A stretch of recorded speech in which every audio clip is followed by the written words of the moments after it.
Welcome, y'all. In this episode of Our Mindful Nature, we explore the ancient art of wayfinding, using natural signs to guide us through both physical landscapes and the inner terrain of a turbulent mind. Let the wisdom of moss, wind, and stars become your compass.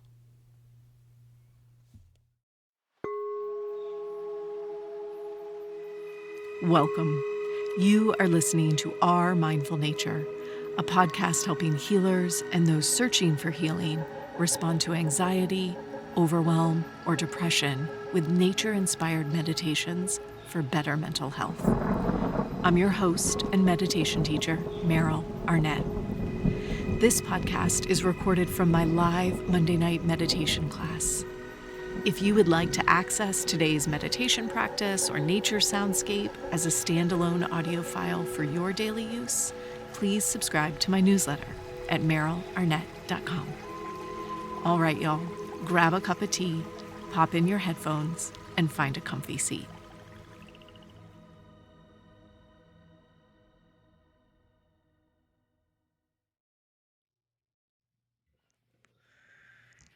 Okay, welcome, friends. Thank you for joining me on this Monday evening. I'm glad to be with you all.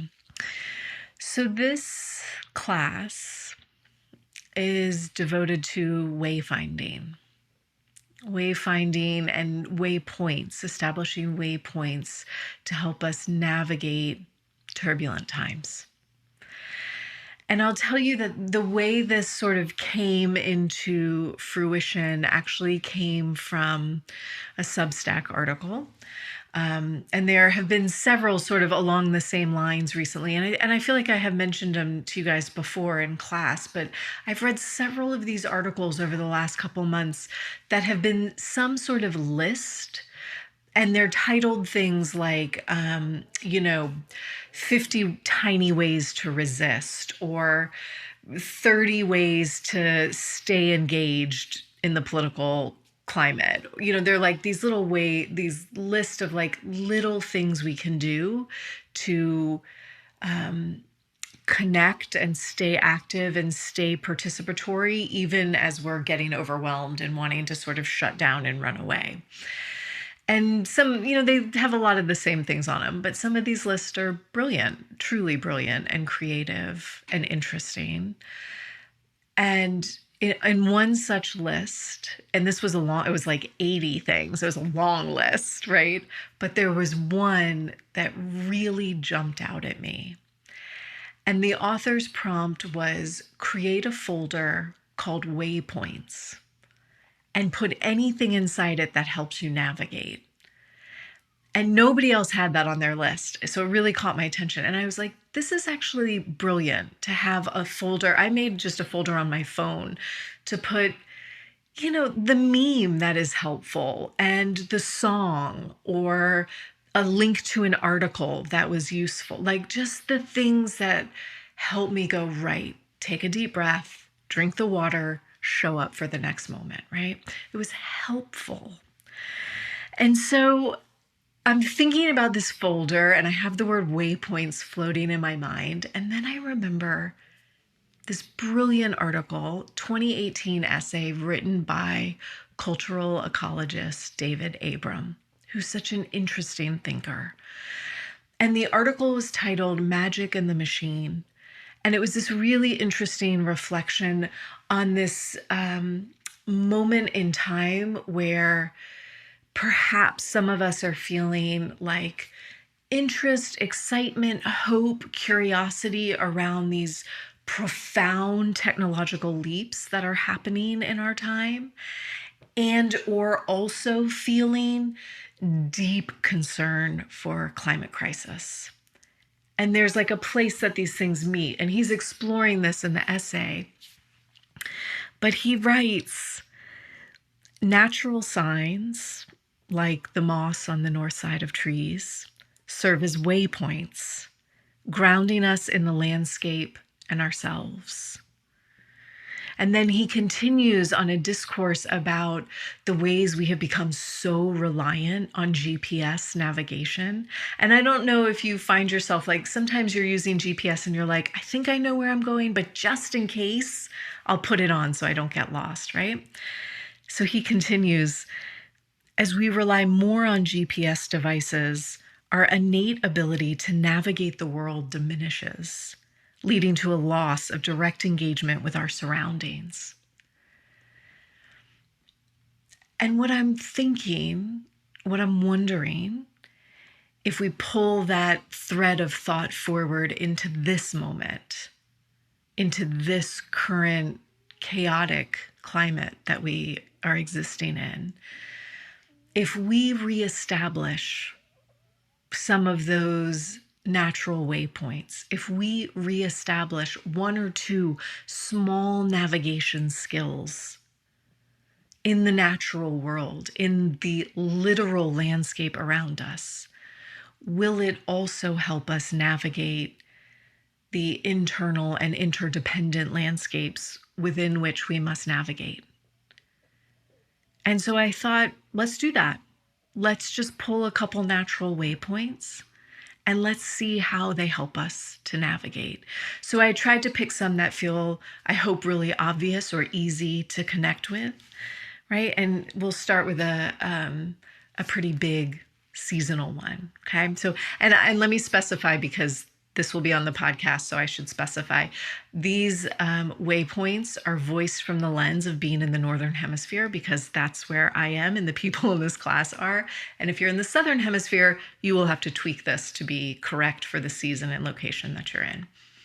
But in the Northern Hemisphere, in the winter, the most easily identifiable and obvious constellation in the sky will be Orion. You will find the 3-dot line of Orion's belt in the winter sky all winter long. In the summer, what you will find is Cygnus, the swan, right overhead in the early evening.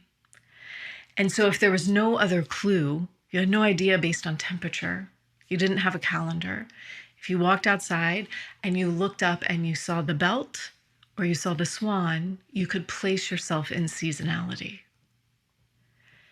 And I wonder about how we place ourselves in the seasonality of a moment, whether that's by feeling a physical or a metaphorical temperature,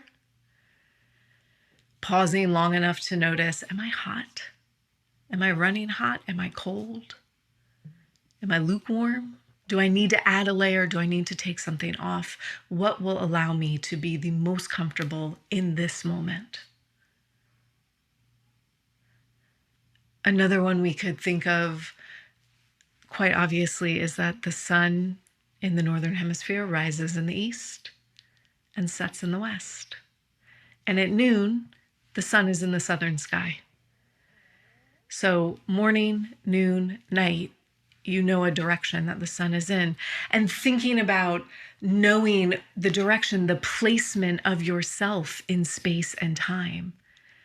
And how interesting that the earth is perpetually moving, a momentum that we cannot change, stop, or shift ever. It is always changing. And yet we can look up, and based on where the sun is in relation to us, we can have some sense of directionally where I stand, where I face, even knowing in the moment that I'm looking up, something's moving. The earth is spinning, I'm moving, things are shifting. And so what can I use to help me keep the directions? In the United States, the wind tends to blow from west to east. Isn't that interesting? It tends to blow west to east. I went outside with a compass today and checked. It was blowing west to east. I was like, this is so cool. That's true. So interesting what we could learn from the subtlest thing. It wasn't a huge gust today. When I went outside, it was so subtle that had I been doing anything else, I probably wouldn't have noticed the breeze. And so that invitation to pay attention to the subtlest signs, because even that breeze across skin or that, flutter of your hair when the wind blows, it's helping to place you in space and time. It is giving you a sense of direction. If only we're willing to be still enough and quiet enough to notice it.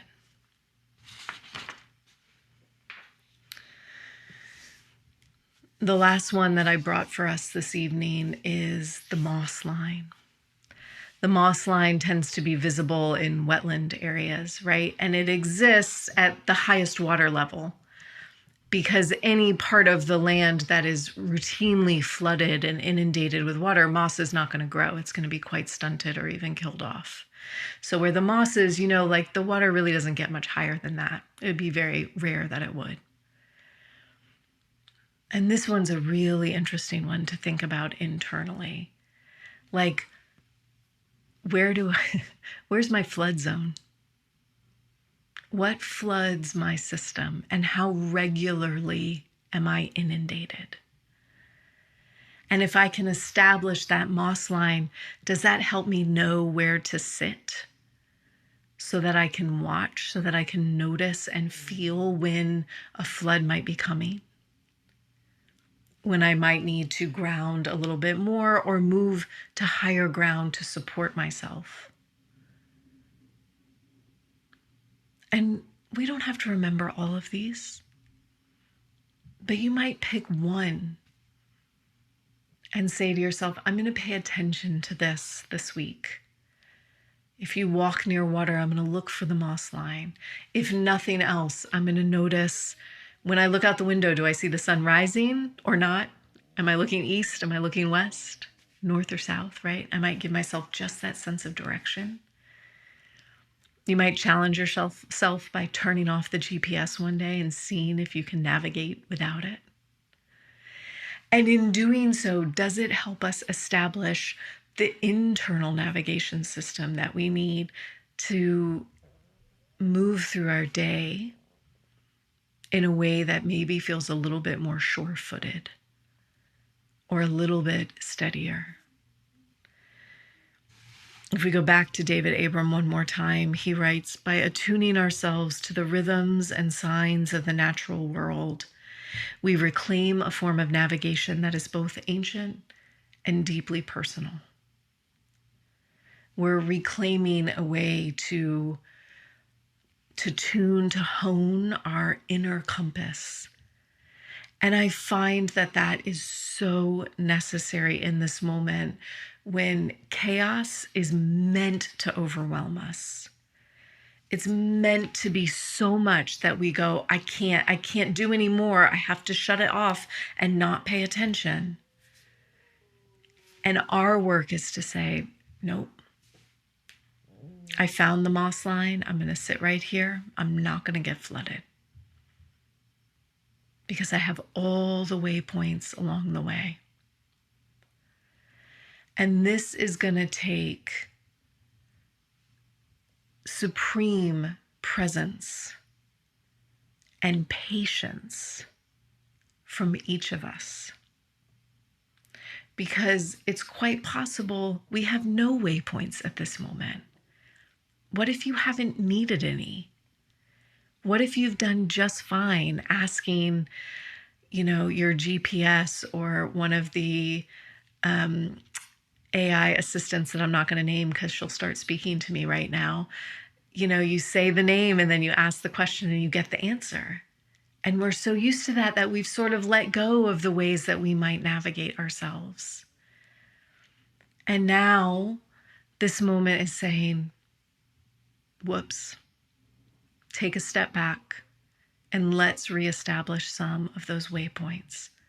And so we'll do that tonight in our practice. We'll start to listen or look or feel for our own navigation system, the things that help us to move through space and time. And we can't force it. We can't rush it, right? But we definitely know how to be still and how to listen. And then the last thing I'll say before we practice is, at least if we look back at sort of ancient wayfinding cultures, there was not a wayfinding technique, like one thing that we did to navigate through the world, but there were many different ways of wayfinding. So we might use the stars, but we might also use ocean swells and the migration of birds, or the route of the wind, or a combination of. And so for some of us, we might sit in our practice and we might hear the waypoints, or see them, or feel them, or they might land simply known in our mind. And we're not here to say, this is how I must navigate. But we are here to listen, look, and feel for the waypoints that present themselves to us so that we can navigate. Right? We remember that we don't create the waypoints, they're here, and we're simply listening for them or looking for them. So we'll do a practice this evening together to establish those waypoints for ourselves, yeah? Take a moment to find a comfortable seat, to adjust yourself however you might need to be the most comfortable, the most relaxed possible. You can put your feet up, you can lay back if you need to. You might close your eyes. And if you prefer, you can always simply take a soft gaze down towards the ground.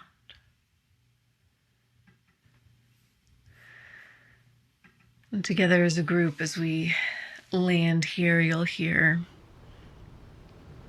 the sound of the ocean coming in.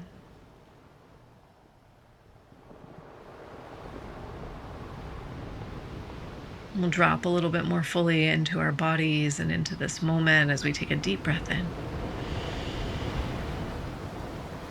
And exhale out a sigh.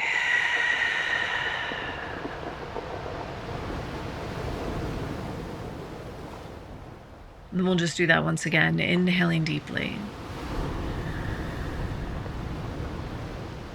Exhaling out a sigh.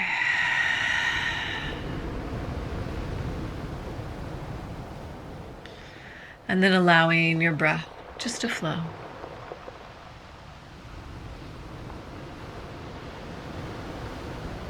And silently saying to yourself,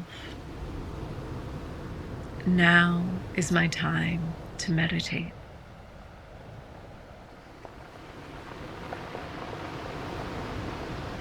Now is my time to meditate.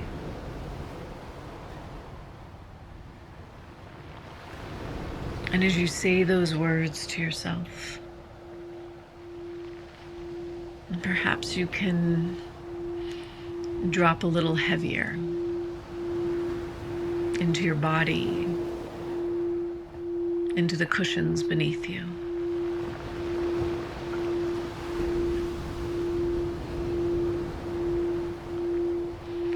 Perhaps you can soften the edges of your body a bit, letting go of any obvious gripping or tension, especially in your belly.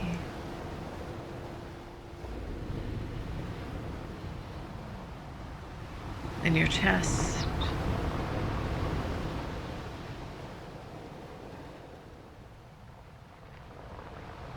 Softening across the shoulders.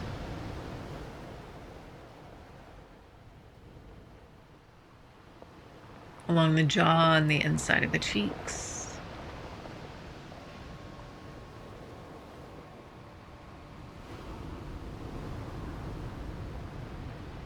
Letting go of any tension across your eyes or your forehead.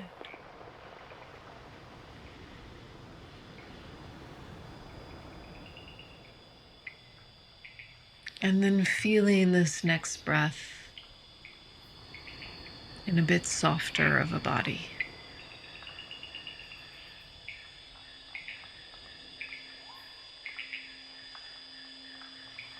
Inviting yourself to let go of any obvious gripping or tension.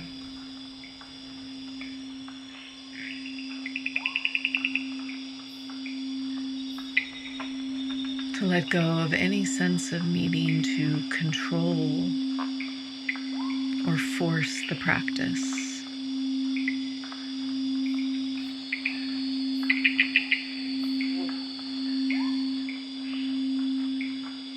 And instead, you might imagine or feel as if you were simply dropping in.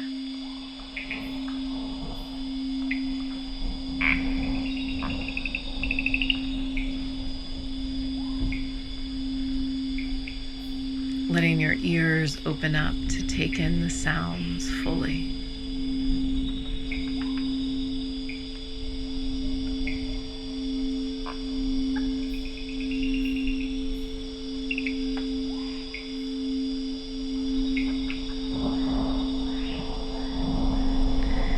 And beginning to feel your breath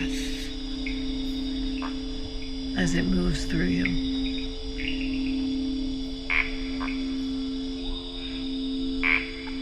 Noticing that rising wave of an inhale.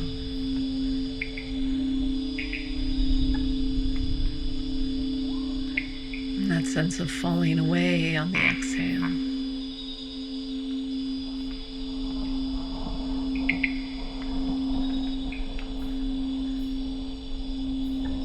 And you allow the breath to simply pulse in and pulse out, without any force or control from you.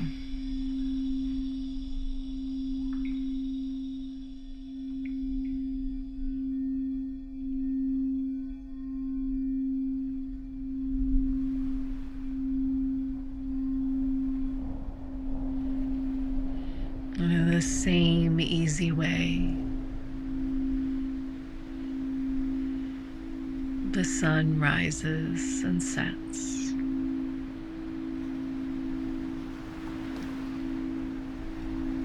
The night sky fills with stars.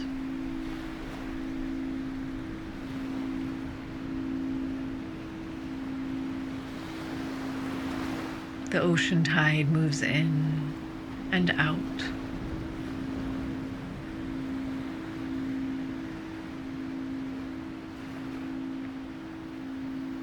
And the breeze blows from west to east.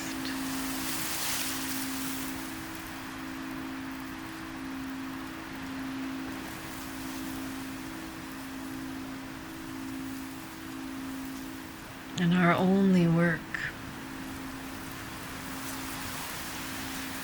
is to invite ourselves to be right here.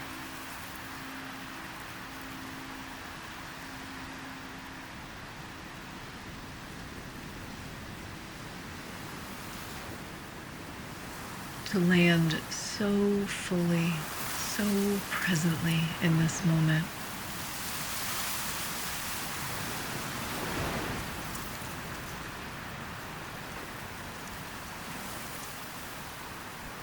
To be so patient with our breath.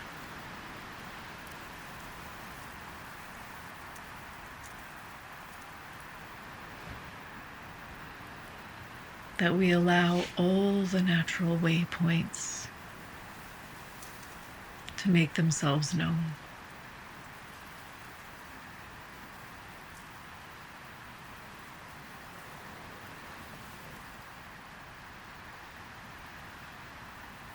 As we settle into about 10 minutes of silence,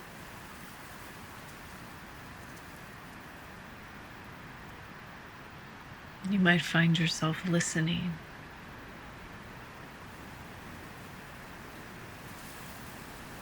Or feeling.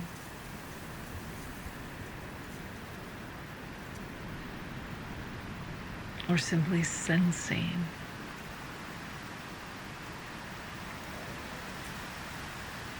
The waypoints, the signs,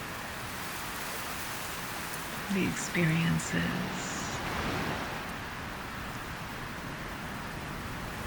the landscapes that give us direction.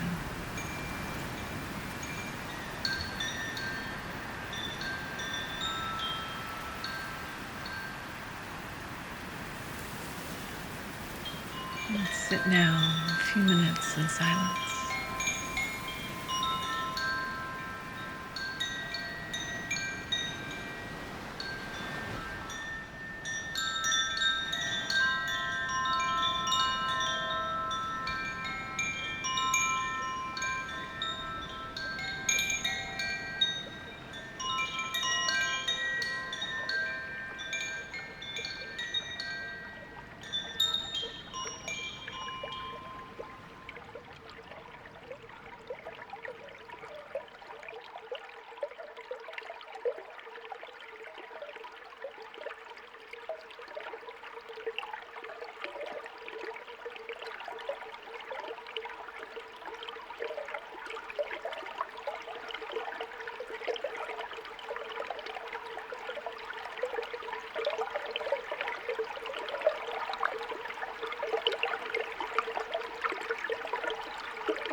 Feeling your breath here.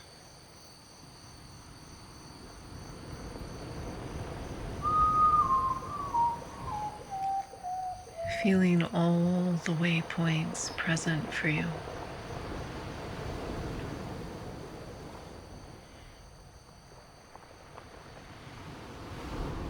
The things, the experiences, the signs that help you navigate.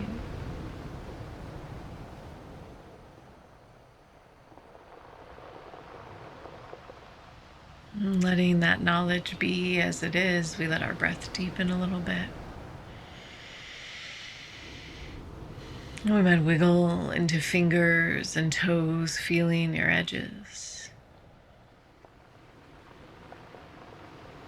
And without any rush at all, when you're ready, you'll take a deep breath in.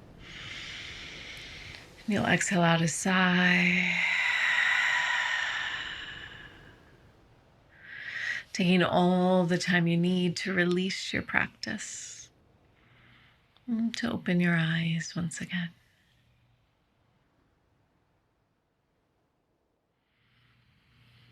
Thank you, guys. Thanks for listening, y'all.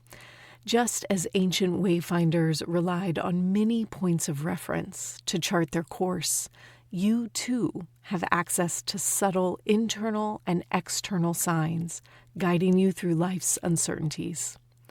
In this episode, you learned how to identify and create your own emotional and sensory waypoints to regain clarity in chaotic moments. You reawakened your innate ability to navigate without external noise, using your body, breath, and attention as tools. And you deepened your connection to nature's cues, helping you feel grounded even when everything around you is shifting. By reconnecting with nature's rhythms and your own inner compass, you can move forward with more presence, patience, and trust in your path. Be sure to tune in again next Thursday when we discuss what to do when you get lost, whether that's in the woods or amidst the challenges of life itself. I'll see you then.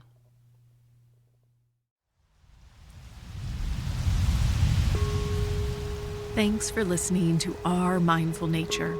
If you would like to receive today's meditation practice and nature soundscape as standalone audio files for your daily practice, please subscribe to my newsletter at merylarnett.com. It's free, and you'll receive a new practice each week. Our Mindful Nature is recorded on Muskogee land and is produced with the support of Nick McMahan and Brianna Nielsen. Deep gratitude is offered to acoustic ecologists Nick McMahan and Gordon Hempton for the use of their nature field recordings in many of these episodes. We release a mini episode that's just the meditation, no chatter beforehand, every Monday. And every Thursday, we release a full episode with a meditation class or interview. I look forward to practicing with you again soon.